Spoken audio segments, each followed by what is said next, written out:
membro da Sociedade Brasileira de Neurocirurgia e do Grupo de Tumores do Departamento de Neurocirurgia da Universidade Federal de São Paulo, Unifesp, e integrante da diretoria da Associação dos Neurocirurgiões do Estado de São Paulo. E você pode, a partir de agora também, tirar a sua dúvida, fazer a sua pergunta no telefone 3402-3077, né?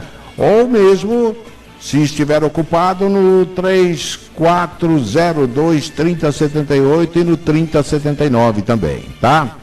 Bom, vamos então falar com o nosso colaborador de hoje, né? O doutor Luiz Daniel. Doutor, boa tarde. Boa tarde, Paulo. Boa tarde para os ouvintes. Opa, eu gostaria de perguntar para o senhor assim, direto, né? O que é epilepsia, doutor Luiz Daniel?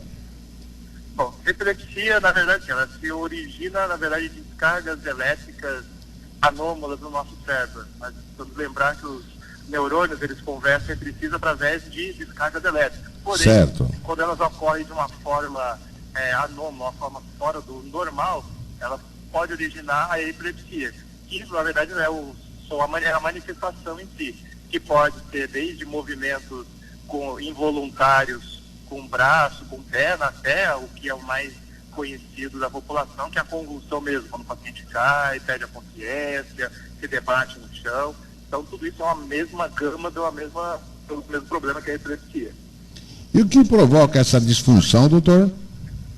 Essa é uma excelente pergunta. Na verdade, na grande maioria dos casos, nós não chegamos à causa da epilepsia.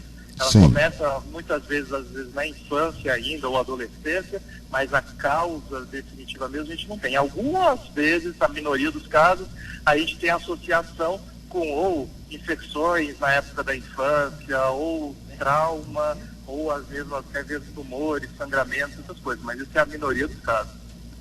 Certo. E como que se previne? Existe alguma forma de prevenção da epilepsia, doutor? Prevenção no sentido de evitar que alguém tenha a epilepsia, não, mas o que existe sim são tratamentos. Depois que ela surge, né? Exatamente, com um tratamento com medicação, quando a pessoa já sabe que tem, né, quando é feito o diagnóstico, inicia-se o tratamento, e aí você consegue controlar, na grande maioria dos casos, você consegue controlar com a medicação.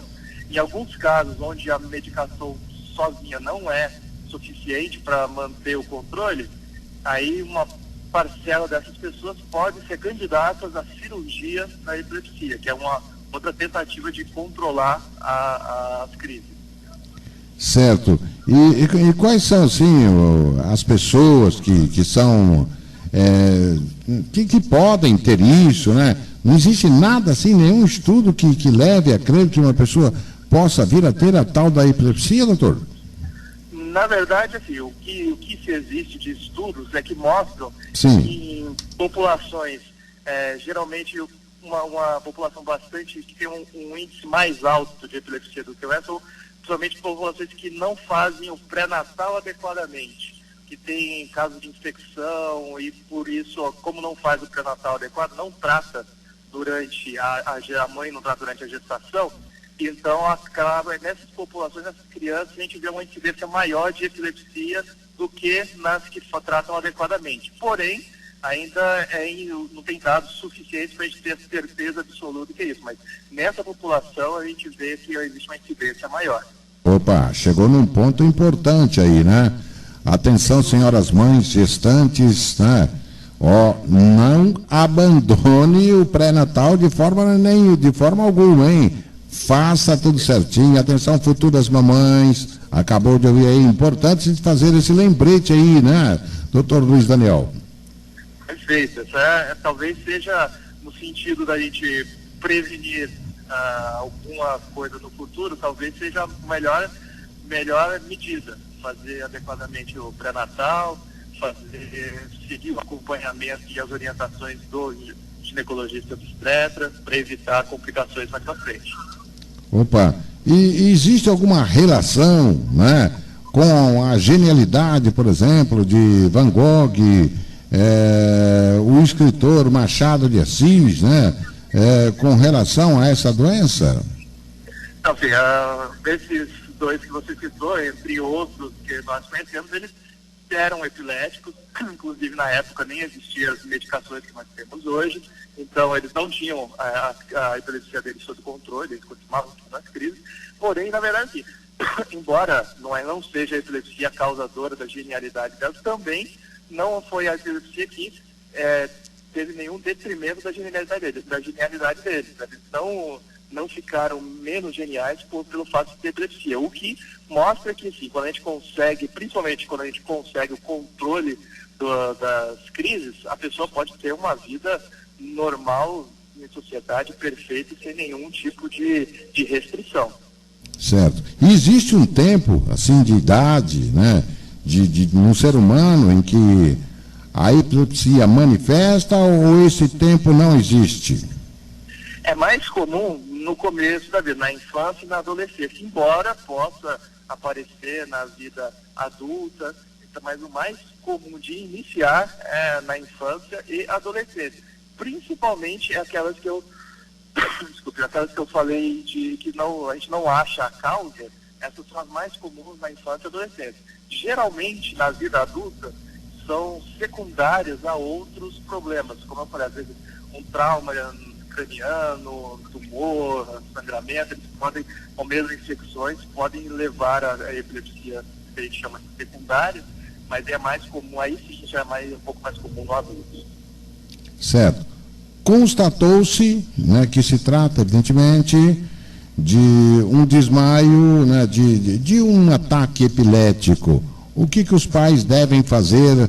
Qual é a observação do médico no sentido de primeiros socorros, vamos dizer?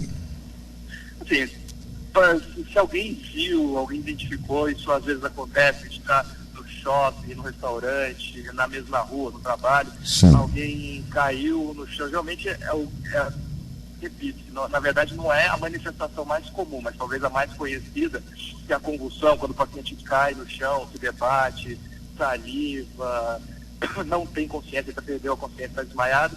Nesse caso, que é a crise generalizada que a gente chama, nesse caso, primeira coisa, não coloque o dedo na boca do paciente, que isso, muita gente acha que ele vai sufocar, que ele vai engolir a língua, não, isso não acontece. E nesse momento, como o paciente ele perdeu a consciência, ele está com uma contração muscular muito grande, se você coloca o dedo ou qualquer coisa na boca do paciente, você corre o risco de machucar o seu dedo ou quebrar o dente do paciente se colocar alguma coisa na boca. Essa primeira coisa, não faça isso. Segundo, afaste objetos que possam machucá-lo. Ele vai se debater, então cadeiras, mesas, vasos, dê espaço para ele se debater, para ele não se machucar.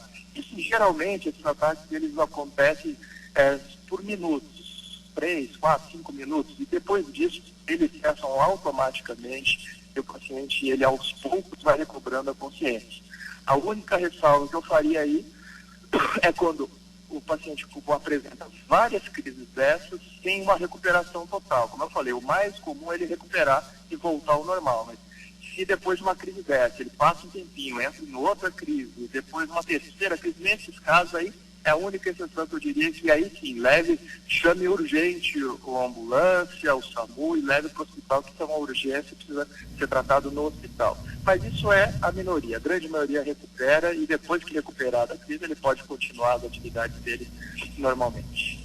Uma crise epilética pode matar um indivíduo? É muito raro.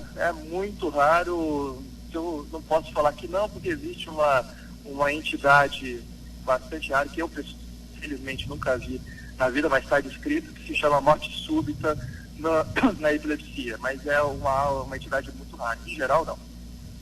Certo. E constatou-se, então, que a pessoa tem a epilepsia. Como é que fica a vida dela? Vida normal, né? Ou tem que haver alguns cuidados, né? Alguma reserva de cuidado? Bom, primeiro ele precisa fazer adequadamente o tratamento. Sim, correto. Ele não... É uma medicação assim, que, como eu falei, a grande maioria das vezes controla as crises, porém, não pode ser deixado de tomar. Geralmente se toma 2, às vezes 3 vezes ao dia a medicação, e isso deve ser respeitado e seguido criteriosamente. Agora, enquanto ele usa a medicação, a grande restrição é não tomar bebidas alcoólicas, porque eles afetam a distribuição do remédio no organismo. Então isso pode acabar facilitando as crises. Porém, tirando essa restrição, em termos de trabalho, de alimentação, de diversão, não tem nenhum tipo de restrição, mantendo as crises controladas. Inclusive, se tiver com as crises controladas, pode até dirigir. Certo. Se conseguir, né, adquirir aí o conhecimento, o controle e saber quando não está bem, evidentemente, e evitar de fazer, né, doutor? Não, sim, como eu falei, em torno de 70% dos pacientes eles controlam apenas com a medicação, certo, com o remédio. Então, nesses casos, a pessoa ele pode ter realizado a atividade dele adequadamente, sem nenhum tipo de restrição. Claro, quando não se tem essa certeza do controle, ou se eventualmente tem assim, aí precisa tomar um pouco mais de cuidado, sem dúvida. Mas os pacientes controlados, a vida é normal, tirando a restrição alcoólica, que também não é tão ruim assim. Opa, a disritmia cerebral, né, que entorta o sujeito quando dá a crise, ela seria meio próximo da epilepsia ou nada a ver? Na verdade, sim. Antigamente, há cerca de 20 ou 30 anos atrás, se chamava essa entidade de disritmia cerebral, mas, na verdade, atualmente tudo é classificado como epilepsia. Hoje a gente sabe que isso também é o tipo de epilepsia. Certo.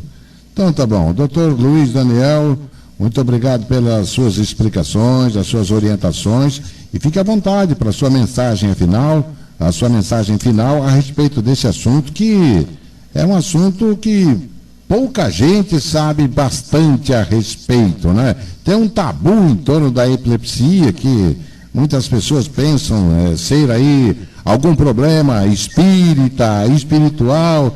Então, o senhor que é especialista no assunto, gostaria que o senhor desse a sua mensagem em torno disso.